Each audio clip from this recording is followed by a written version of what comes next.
religious leaders in Hong Kong, they jointly, for the first time, released a statement urging some urgent actions to combat climate change. And today, this event is co-organized by Civic Exchange and also BEC. We thank this partner for collaborating with us for the second time this year. And we would also like to thank PwC for providing the venue to host this event. And I'd like to invite Hannah from PwC to say a few words before we move on to the panel.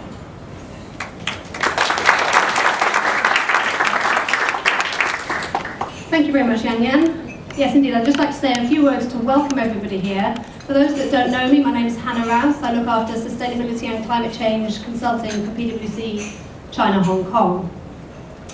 We're delighted to have the opportunity to host once again this event organised by Civic Exchange and BEC.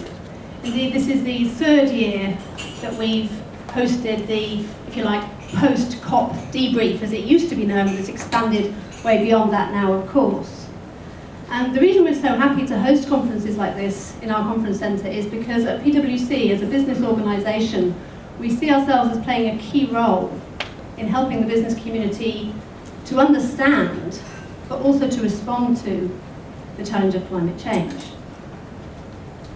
And it's probably fair to say we've hosted an event similar to this in this month after the COP for the last 3 years.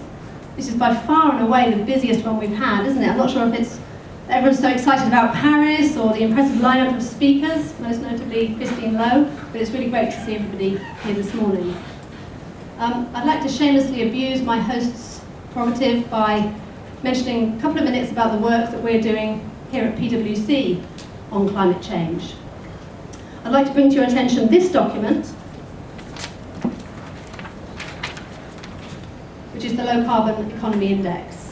It's an index that we publish annually. This is the sixth one, dated 2014. And what we basically do, we look at, for each country globally, how fast are they decarbonising? Or to look at it another way, how fast is growth being decoupled from carbon emissions? Now, for those of you who heard me speak on it at the conference last year, it was a gloomy picture. We predicted that the global economy needed to decarbonise at 6% a year in order to stay within 2 degrees of warming. But I'm sorry to report it's an even more gloomy picture this year. The figures for 2014 are that the global economy on average achieved 1.2%. As a result, that 6%, so the required amount over the coming century, has gone up to 6.2%. And the 1.2% that we're achieving globally feels a long way from that. So overall, I'm sorry to say it's rather a gloomy picture in this report, but there are two, admittedly small, bright spots. The first bright spot is the role of emerging economies. One thing that we observed in our research this year is that for the first time, the E7, the group of emerging economies that we define, is decarbonising faster than our G7. So emerging economies are taking the lead, and most notably, China is decarbonising at 4% a year, the third highest of any country, and by far the highest of any emerging economy. So I'll say again what I've said before, I think China is showing considerable leadership in this area, albeit that the world at large has a great deal more to do. And the second bright spot is around renewables. We've consistently observed that where there is decarbonisation happening, it's primarily due to energy efficiency. This year we see a stark rise in the role of renewables in decarbonising the economy. So that's something that's very encouraging, and naturally we'd like to see more of it. Do bear in mind this was published in September, October last year, so we were not able to take into account the changing oil price.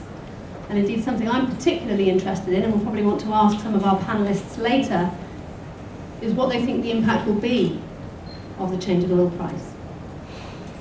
Now, of course, you're not here to hear me speak this morning, so I'm going to sit down in a moment, but I'd just like to draw your attention. For those of you who want to know more about the report I just mentioned, we've prepared this flyer. Feel free to grab it on your way out. The QR codes, you can zap directly into the report, so anybody under the age of 40, zap the QR code. Anybody over the age of 40, you can feel free to send me a fax, and I'll post a copy to you. It only remains for me to hand back to Yan Yan. Thank you again for asking us to host.